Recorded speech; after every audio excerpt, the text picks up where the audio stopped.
Attorney, tinanggal ako sa trabaho ng walang dahilan. Nang kinwestiyon ko ang pagtanggal sa akin sa pamamagitan ng pagsasampa ng kasong illegal dismissal, ang ginawa ng kumpanya, pinadalhan ako ng return to work order. Nang hindi ko pinansin ang nasabing order, nadalhan ako ng notice na nagsasabing tinatanggal ako dahil sa abandonment of work. Tama ba ito?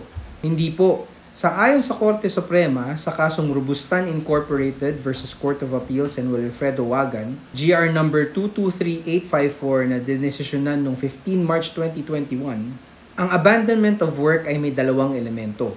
Una, kabiguang pumasok sa trabaho o pagliban ng walang wasto o makatwirang dahilan.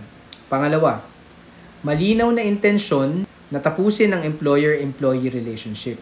Ayon sa Korte Suprema, ang agarang pagsasampa ng kasong illegal dismissal ay salungat sa intensyon na tapusin ang employer-employee relationship. Dahil walang intensyon na tapusin ang employer-employee relationship, hindi maaaring magkaroon ng abandonment of work.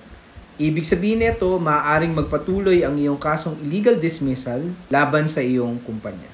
Nawa ay nasagot ko po ang tanong ninyo. Please like and follow for more content like this.